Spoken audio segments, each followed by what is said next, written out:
जेका site exposed है, मुंहिंजो जो दड़ो जेको एक्सपोज्ड है, उहो ख़तरनाक मौसमियाती चैलेंजिस जे मोह में आहे। इन करे हू केतिरनि जो इहो ख़्यालु हो त रीबरी करे छॾियो वापसि तबाह। पर ज़ाहिरी ॻाल्हि आहे जेको ओपिनियन पॉइंट नथो थिए। यूनेस्को बाउंड हुयो असीं यूनेस्को जी रिकमेंडेशन्स खे फॉलो करण लाइ, इन करे यूनेस्को जी रिकमेंडेशन खां ॿाहिरि असीं निकिरी नथा सघूं। बाक़ी जेतिरियूं ॿियूं साइट्स आहिनि उन ते असां पंहिंजे एक्सकवेशन जे अमल खे रखियो आहे।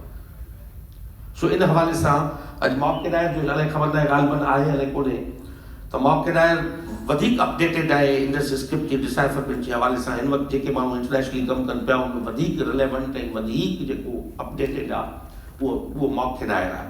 उहो तव्हां सां शेयर कंदो त हिन वक़्तु उनजो स्टेटस छा आहे। पर मुंहिंजो पंहिंजो ख़्यालु इहो आहे त लैंग्वेज अथॉरिटी इनखे मुसलसल हिकिड़े थीम तौरु वठे।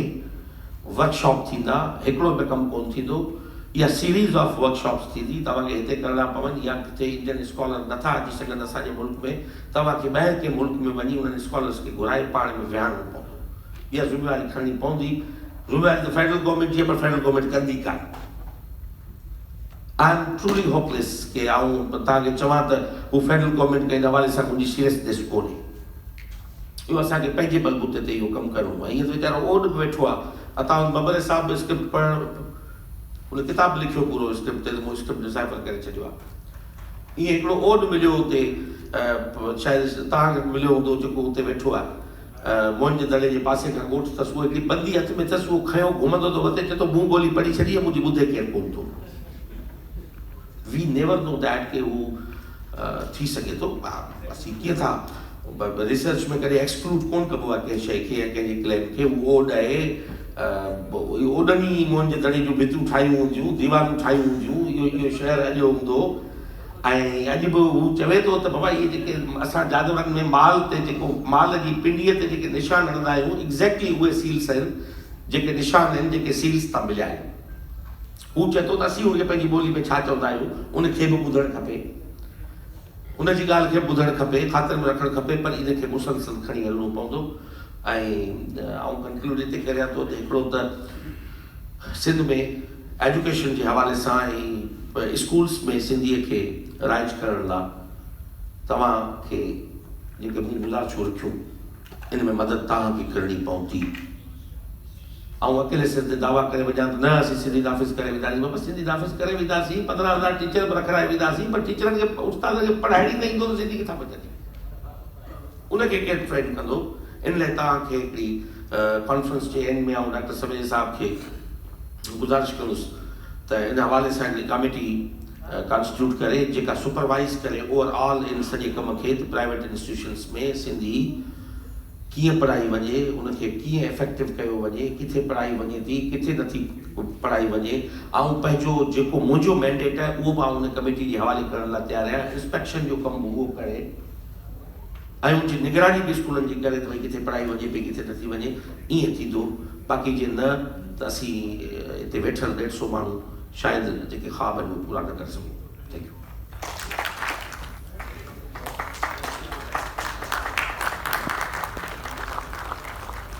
Thank you, Professor Michel. So our next speaker now is Professor Dr. Michel Bowen, and let me introduce him briefly. And Professor Michel will actually speak on the topic of language, script and power in the Sindhi society before and after 1947. Professor Dr. Michel Bowen is a historian and anthropologist with a specialization on the Muslim societies in South Asia, a former director of the Center for South Asian Studies. He is now affiliated with the Center for the Study of South Asia in the Himalayas. He teaches historical anthropology of the Muslim societies in South Asia at the School of Advanced Studies in Social Sciences, where he also supervises PhD students. So I would like to request you, please come for your keynote speech.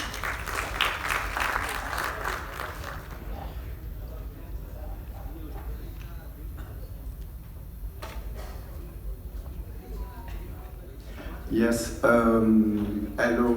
Thank you very much for inviting me to participate in this conference, and thank you all the scholars, the people and friends who are here. As you can see in the title, I shifted a little bit because I wanted to present a kind of different perspective.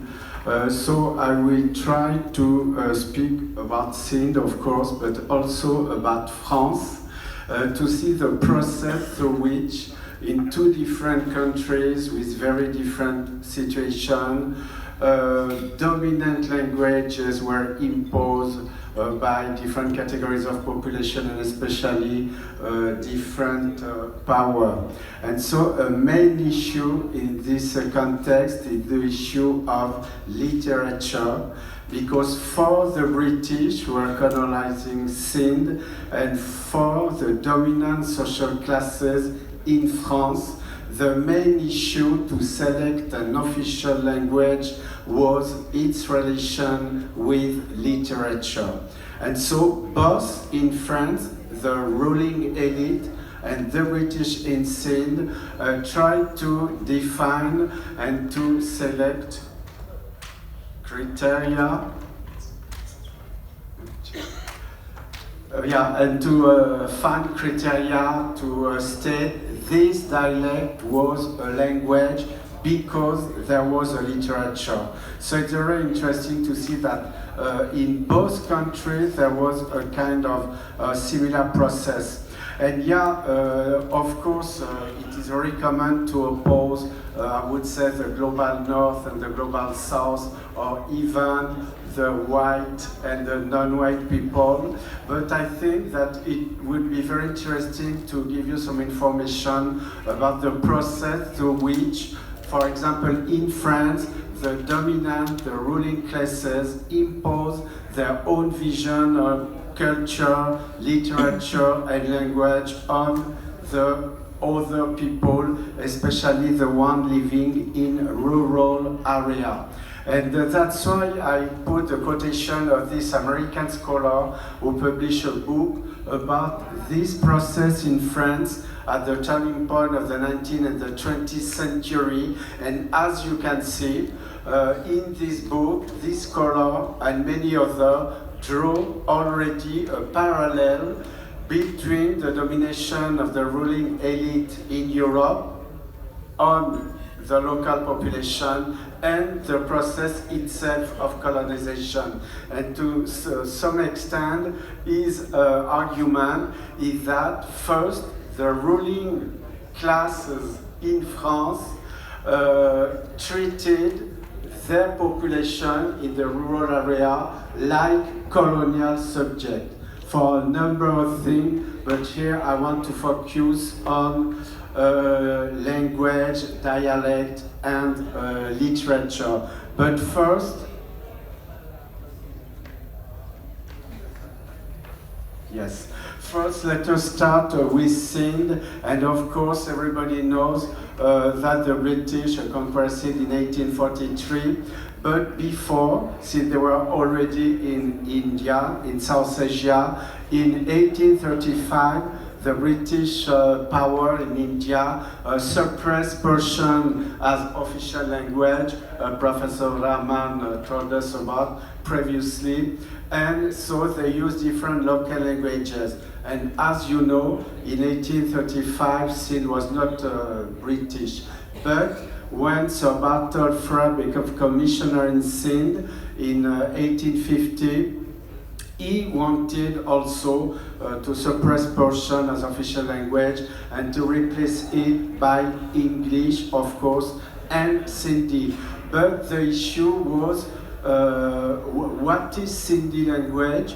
Because there were different dialects of Sindhi, and so the British started to talk how they could select a given dialect of Sindhi to be the official Sindhi language. And once again, the main yardstick, the main criteria was the literature.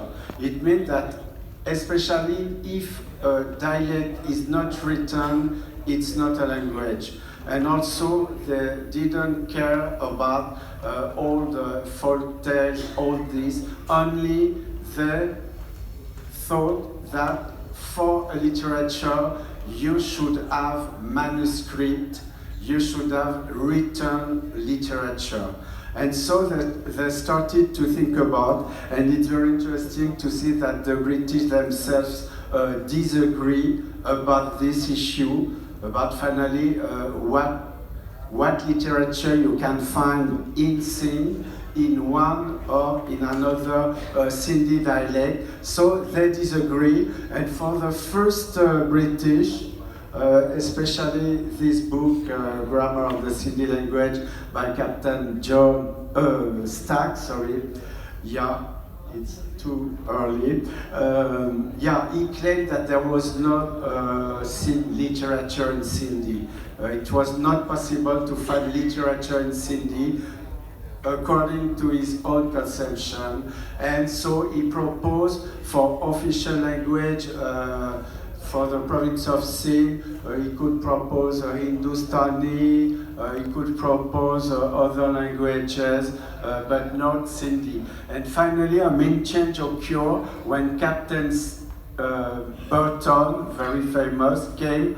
He was a member of the British Army, and, but he was maybe the first to claim there was a Sindhi literature. And of course, especially in terms of the Sindhi literature, and he mentioned Shah Jerusalem of Shah Abdul Latif. So it was a main change, and Captain Burton took a leading role in all this discussion, first about which dialect in Sindhi should be selected to be the Sindhi language and standardized language also for Sindh. So even Stack and Burton and others disagree, was it Vicholi, was it Lari, this and that, but unfortunately we don't have really the minutes of the discussion, and finally what was the final criteria for the final selection, because finally the British selected the Vicholi, the dialect from central Sindh, to be the official Sindhi language. So maybe, but as I said, I could not find historical evidence, maybe they consider it was spoken by the majority. Also, it was there was the fact that Hyderabad, the previous capital, was in the Vicholi speaking area in Sindh, and it was the seat of power before the British, this and that. But also what I could observe, it is that these British, because as Professor Rahman said, it was because Sir Bartle Frere wanted the British officers and administrators to learn Sindhi, but finally, of course, to control better the local population. It was not because initially they loved Sindhi of this and that. But what was very amazing, so finally it was decided for the standardized Sindhi in 1852, but if you look at the Gazetteer of Sindh, published in 1907 by this British Aitken, his view on the Sindhi, still he claimed there is no Sindhi literature, and so he gave a negative qualification, I would say, to the Sindhi language. So, you know, even half a century after the Sindhi language was selected, still some British officers were not aware about the situation and still claim that Sindhi was not a language because the lack of literature. Yeah, so this map are about the different Sindhi dialects, and also I'm not at all a linguist, I should have precise. I am addressing this issue as a historian and anthropologist, but what I can say, so these are today maps regarding the distribution, geographical distribution of Sindhi dialect, but as you can see, there are some differences between these to map. So after the issue related to the language, there was the issue related to the scripts, and once again, the previous scholar spoke about. And so still there were discussions between the British officer and especially Captain Stack and Captain Burton. Of course, some were advocating Devanagari script, other Nastaliq, other Nasr, and even some Rudavadi script. This script, I will turn back later on, which was used by the Hindu merchant. So to some extent, Captain Stack was defending the use of Rudavadi as official script for Sindhi. But Burton was much more convincing because finally it was decided in Bombay, because as you know, Sindh was a part of the Bombay presidency. So the final decision went to the governor of Bombay, but Burton was very convincing.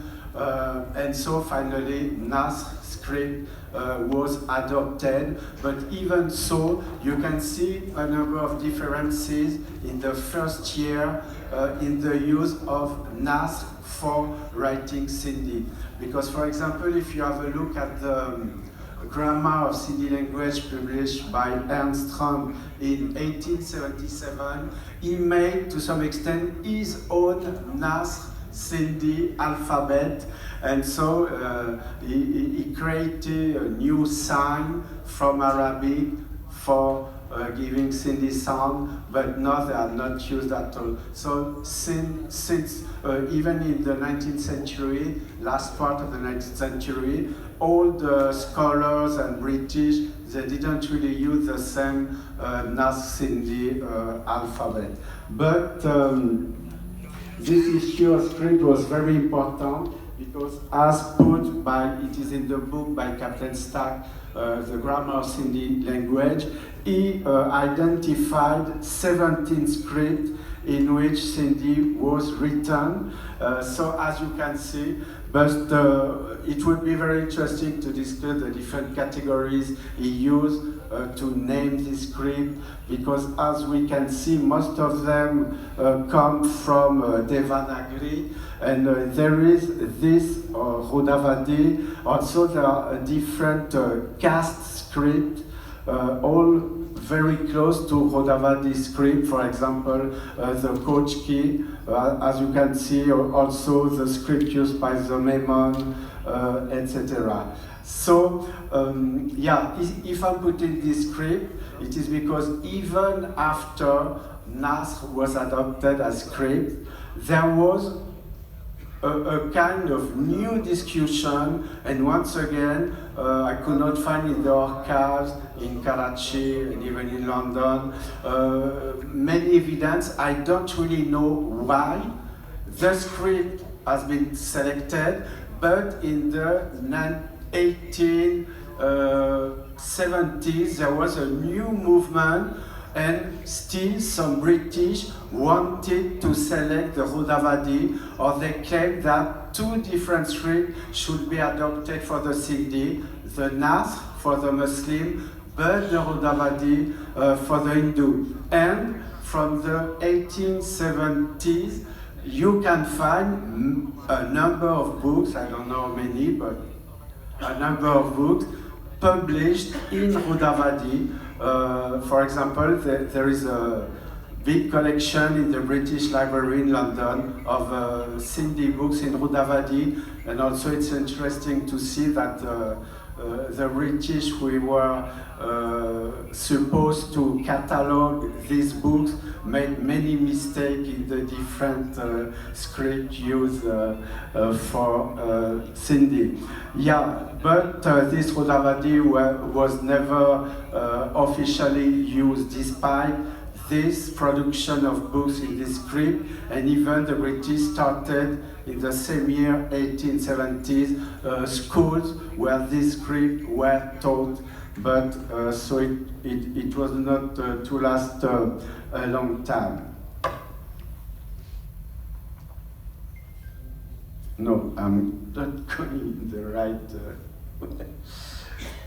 Yeah, so it's also related to this Rodavadi, and even Sir Bartle Frere, he asked to all the district governor this and that to collect different Rodavadi alphabet and to finally select one to be also the official Rodavadi. So now I'm traveling to the west, to France. Of course, the situation is very different. So just few words. French is a Latin language. It comes from Latin, like Italian, Spanish, and Portuguese, 4 Latin languages, not English, not German. And also Latin, because the people locally become Christian, they adopted Latin as official language. In all the kingdoms of Europe, Latin was used as official language until the 16th century. And in France especially, the first document in French was produced by the King of France in, I don't know, 1520 or something like this. And from this time, French was used. So what is very interesting, and in relation also with the main issue of endangered language, it is that France and French initially were spoken in the region of Paris. Yeah, you can see Paris. But it was a small area, and even the name France comes from this small area. But it was an area where the kings were staying. And you know the history of France during the whole Middle Age, from 10th century to 16th, the kings were fighting to enlarge their kingdom because there were others and they succeeded. And so finally, that's why French became the official language. So it was, of course, an issue of politics and domination, because there were many other dialects spoken in the other part of France. And, when we arrived to the French Revolution, starting in 1789, it was a main effort to impose French to all the other. And you can see how this guy, for example, he was a priest, Abbé Grégoire, how he was talking about other French dialects, about the other dialect. He was very, it was very derogatory, he was very contemptuous with the other dialect, and still because he considered there is no literature in this dialect. So they don't deserve to be considered as language. And in French, they used a word, patois, which was a very bad word for naming the local dialects outside of the Parisian region where French was spoken. Yeah, but it was a slow process to impose French, because as you can see, even in the late part of the 19th century, the majority of the population was not speaking in French. And finally, what was the main change? It was when in 1882, the central government made French compulsory in education, and the pupils, the children, were not allowed to speak their own dialect, otherwise they were punished or even ejected. So it was the first step when French really gained in the process. And the last step when French became really the majority language was the First World War in 1914, because all the Germans invaded France, and so the government called the army, and French were the language, most of the officers, etc., were spoken. So it doesn't mean that all accepted the domination of France. In the second half of the 19th century, there were a kind of resistance local. For example, this scholar, Frédéric Mistral, on the left, he tried to defend his own language, Provençal, from south of France, and he was trying to give evidence. There was a literature, always the issue of literature, this and that, but unfortunately it was not successful. And even in another area of France, Savoie, in the Alps near Switzerland, there was this lady, Amélie Gex also, who tried to develop the writing in her own dialect, Savoyard, but still it was it was not successful at all. So today, France is largely in very huge majority speaking French, but I wanted just to say how the central government and the new elite from the bourgeoisie in France, who replaced the aristocracy when there was a king, imposed their own language as a tool of domination, finally, as the British did in the scene who were colonized. Thank you very much.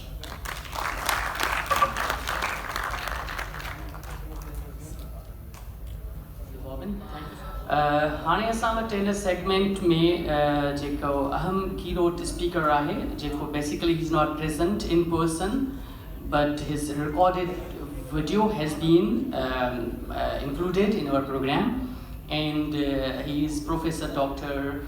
Jonathan Mark Kinoyer, and the topic of his keynote speech is the origin, development and disappearance of the Indus script, reviewing the evidence from Mohenjo-daro, Harappa and other sites. Professor Mark is the George F. Dales Jr. and Barbara A. Dales Professor of Anthropology at the Department of Anthropology, University of Wisconsin, Madison. He obtained his PhD in 1983 at the University of California, Berkeley, and has been teaching archaeology and ancient technology at the University of Wisconsin, Madison since 1985. So, हुन जो जेको recorded video आहे उहो शामिल कयो वियो आहे असांजे हिन प्रोग्राम में. Today I'm going to be talking about the origin, development and disappearance of the Indus script. I'll be reviewing evidence from the sites of Mohenjo-daro, Harappa and other sites. And I want to really especially thank Dr. Abdul Razak Tanna for the invitation to give this talk. It's a great honor for me to participate in this conference. Also to the other organizing agencies who've sponsored and supported the conference presentations. I also want to especially thank the Department of Archaeology and Museums, Government of Pakistan, for allowing me to work at Harappa and Mohenjo-daro and other sites. I'm also thankful to this Archaeological Survey of India for providing access to material from India, and also the Ministry of Heritage and Tourism, Sultanate of Oman. I also want to thank all of my colleagues who have shared data and ideas over the years. Special thanks to Professor Mahadevan and Professor Parpola and many others for their major contributions to the field. My research on the Indus has been supported by many organizations, and I want to thank them all. I especially want to call out harappa.com, which is a website run by Omar Khan. And this site provides access to a lot of the information on Indus writing that we found from our excavations at Harappa, and also other publications by other scholars. Everyone is aware of the early writing systems that have been deciphered in Egypt and in Mesopotamia, and the fact that ancient Chinese writing can be read because there's a strong continuity from the past to the present. But the Indus civilization writing is one writing system that has been very difficult to understand because of the ways in which it's been excavated, and also the fact that we do not have a bilingual text that helps us understand the writing system. So for Egypt and Mesopotamia, we had bilingual texts or trilingual texts that allowed us to interpret this ancient writing system. All of these early writing systems emerged in a landscape that we can map, and we can determine the areas. And I've done this and compared the areas from each of those regions that I mentioned. And the area of the Indus is actually double the size, twice the size of the area in which early writing emerged in these other regions. This reflects the expanse of the geography of the Indus region, the fact that there were two major rivers, the ancient Indus River and the Gagar Hakra Saraswati River, and the fact that writing was being developed over a very broad area compared to what was happening in other areas. Earlier scholars thought that the graffiti on pottery had nothing to do with later writing, but now through excavations and proper analysis, especially at the site of Harappa, we can clearly show that potter's marks and graffiti on the Ravi and Kodiji phase pottery is clearly linked to the later development of Indus writing, and I'll talk a bit more about this as we go on. Some of the major questions that I want to address, and I will kind of give the summary to begin with, is did the Indus script emerge from internal processes, or was it the result of outside influence? And this region has not been isolated from the other areas. We know that there was interaction across Iran and across the Gulf, but my answer is that the current evidence would be that there is indigenous development and it's independent development from what was happening in other regions. So the Indus script was not influenced by Mesopotamia or Egypt or China or any other outside area. It's the result of local development. Some scholars in a couple of years, 10 years ago, 15 years ago, began saying that the Indus writing is not a writing system relating to language. This has been totally disproven by people like Nisha Yadav and Mayam Kwahia and others by doing analysis of the writing. Even though we can't read it, we can look at the writing system and demonstrate that this writing was used for a language. It was not simply symbols. And other writing systems also were never actually used to replicate speech in the early levels. But one thing we can say for sure is that unlike Mesopotamia and Egypt, the Indus writing system may never have been used to write long texts. It may have been still used to express formal titles, names, and formulae that were parts of speech, but it was not used to write edicts and was not used in a public way in that form. So this is one difference in the way that writing is used in South Asia. What's the context for the emergence of writing? And our answer is that writing developed along with the emergence of urbanism and other technologies that were used to differentiate social strata, and that's clearly linked to the ideological and economic power of certain individuals and classes of people. So writing developed in cities like Harappa. Harappa was walled in different areas. There were big, powerful landowners and powerful merchants living in these cities, and writing was developed by those communities to reinforce their power and reinforce their control over economics, over religion, and over all the different social forms of interaction in the city. Did the script, symbols, and writing change over time? And the answer is yes. We have a clear evidence from this, for this from archaeological excavations at Harappa, and now we can compare that with what's happening at other sites, and we can now say that there's change in writing system. These are some early seals from Harappa and Wattual in Cholistan. These are later seals from the Harappa 3B phase, and then 3C writing is very distinct. So we see new signs emerging. We see the reduction, or the increase in numbers of signs, and there's a change over time. So this is very important to keep in mind. Earlier scholars did not know this. So period 3A seals have animals that are facing to the right, which means when they are stamped in clay, they are facing to the left. Now, left hand and right hand mean something very important in our society today, and if somebody gives you food with their left hand, it's considered an insult. If they give it to you with their right hand, it's considered to be okay. So why are animals facing in different directions? This is something that we can't answer, but it's clearly something that the Harappans thought was important for making their seals. We also see that there are very few signs associated with these seals. By period 3B at Harappa, we see the evidence for longer text appearing above the seals. We see interaction between the Indus and Central Asia when we have seals or terracotta with sealing of Indus seal on one side and Bactrian Central Asian seal on the other side. And we start seeing seals with no animal on it. This means that some people did not like these animals or didn't want to have the animals associated with them. And this shows the beginning of a diversification of the use of writing amongst elites. We also see Indus writing being used by other people to write their languages that were distinct from the Indus. By the end of the Indus Harappa phase, we have clear evidence for use of writing in long inscriptions with no animal. But the same style of writing is also used with the unicorn and other animal symbols. Writing is used with narrative scenes associated with ideology. It's used with ritual vessels used for drinking special materials. And it's used in trade. So we see a very clear change in use over time. How was the script used and who had control of it?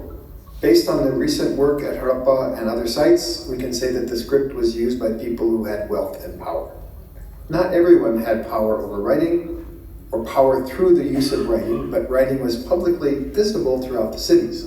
So this means that some people could use it for controlling economics, some people could use it for controlling ideology, but not everybody was probably literate and not everyone had seals. And I will explain how we can come to this conclusion. And finally, why did the script disappear when other aspects of Indus culture continued? I argue that when the people who had power and used the script lost that power, there was no need for other people to use writing any longer, and subsequent elites during later periods did not want to use writing in any form. So we know that from the Vedic period, writing was not used. So another major question is it possible to decipher the Indus script without the aid of a bilingual text? And my answer is no. All of the attempts that we've seen so far have not been successful, and it's not convincing. There's no way to test many of these hypotheses. So without a bilingual text, we will not be able to decipher the script. And this presentation is not going to discuss decipherment, but I will explain to you how we can see how the script was used and how this was useful for, how this will help us understand the Indus culture itself. I've already referred to some of the different phases, but I thought I would put the chronology here for you. The writing system begins in the Ravi phase, about 3700 BCE, continues through the Kodiji phase when we start to see the beginning of the early Indus script. The main use of writing and seals starts around 2600 and continues till 1900. After 1900, the writing system is no longer used. Yet, late Harappan communities lived in that region for almost 900 years. So we have a clear, long use of writing system in the later phases. Writing probably is also associated with concepts of the universe and how the universe is structured. The swastik design is found on the early, or possible swastik sign is found on an early bone seal from Harappa. And this symbol of swastik represents a mandala of the concept of order in the universe. If you divide order into 4 quarters and turn it in the right direction, this brings prosperity. So this is one of the important symbols of the organization of Indus cities. We also see that the use of writing on Ravi pottery starts with inscriptions on pottery that are done either pre-firing, this is done by the potter before the pot is fired, or after firing, which we call post-firing. And post-firing graffiti includes multiple symbols, not just a single symbol. This is an example of 3 symbols put together to create a figure of a person, possibly an anthropomorphic figure, with hands upraised, but also with a trisul or 3-pointed spear in the hands. Here it is by itself. So these writing style that we see in the Ravi phase, we don't have a large sample, but it's still clearly evidence that people were using writing on pottery. By the Kodiji phase, those symbols become more formalized, where you see here, and this symbol, which is one of the most important symbols of Indus writing later on, is very clearly developed and used expansively during the Kodiji phase, not just at Harappa, but also at many other sites throughout the Indus region. The symbols that we see on pottery, some of them become transferred to seals, and this symbol, which may represent a house, or kula, or clan, or household, eventually becomes incorporated into later Indus writing. So we can see it go from a potsherd to then a seal and then to the writing system. So these are examples of the continuities from the early phase. The writing system also shows a different way of using writing. The symbols are found in a sequence that is not the same as in the Indus, and this can be confirmed by computer analysis. It shows that this writing system was versatile, and it was used to write probably more than one language. But finally, we see a disappearance of the writing. So in the late Harappa phase, at Harappa, we don't have writings on anything. This is a new type of seal, geometric seal, but there's no writing on it. We don't find graffiti on pottery, maybe one or two signs, but not very many at all. And overall, the writing system begins to disappear. So in summary, the context that we find it in allow archaeologists to reconstruct the function and importance of writing in the economy, the politics, and the ideology of the cities. There are important changes of writing. We have new types of inscriptions, and writing and seals disappear, except for occasionally some use on graffiti. And the nature of the writing in different contexts suggests that the script was quite versatile and could be used to encode a range of messages which will remain undeciphered until we find a bilingual text. Power of writing, I've argued already that only certain people could use the writing. It was openly viewed, everyone in the city could see it, but probably not everyone had the ability to use it. And I would argue that the writing was used to legitimize the power of the people who used it by associating them with supernatural powers. So there's a link between writing and ideology. Try to stop the looting of sites. Thousands of seals have been looted from Balochistan and other parts of Sindh by people digging up sites and selling these seals to different dealers in the international market. The people who are looting these sites are Pakistanis, so please tell them and inform them not to do this. And we need to stop this looting. And we need to have more international conferences so that we can talk about the writing system and online platforms where people can see the artifacts and begin to compare the material in a more broader way. So thank you very much. I think I may have gone a bit over my time, but I really appreciate the opportunity to talk about this at this conference.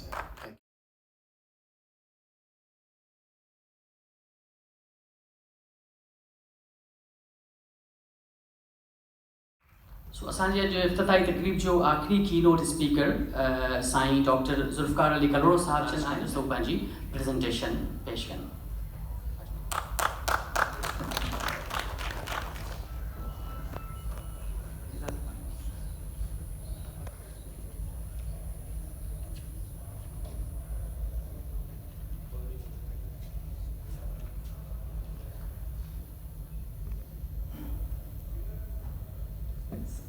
So it's already lunchtime, which is the best time to rejoice. Anyways, first of all, I wanted to thank the organizers of this international conference on Sindhi language, particularly the script and endangered languages. So thank you very much, Dr. Razak, Rafiq Pasan, and Professor Dr. Ishaq, to invite me to share my research that I have been doing in Pakistan. So these are, let me tell you that as you can see, this is a boulder along the Indus in KPK near Chhatiyal. So these are basically ethnographic notes that I'm sharing with you. I have been doing research in different parts of Pakistan. So these inscriptions, why basically I selected this topic for today's presentation is to share with you that since I've been traveling, so these inscriptions are very helpful to understand local history, culture, and even politics. So today's presentation is just to give you an overview that what various writing system we had in upper as well as in lower Indus Valley. When we say upper, we're basically talking about Gilgit-Baltistan, lower, I mean Sindh province. So this boulder actually, a lot already has been done by Pakistani archaeologist as well as anthropologist. Apart from Pakistani, one of the leading scholar on the ethnology of northern Pakistan was Khalid. So together with Ahmad and Dani, Khalid and Dani both documented and surveyed the entire region of Gilgit-Baltistan to document history, ethnology, and various other perspectives that were related to their interest. So this boulder is basically covered with many writing systems or scripts, and those writings or scripts include Khroshti, Brahmi, Sogdian, even Sharda and Bactrian. So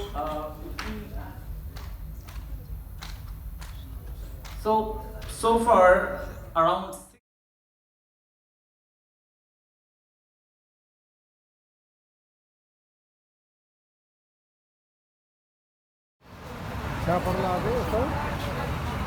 ध्यान दीजिए ना।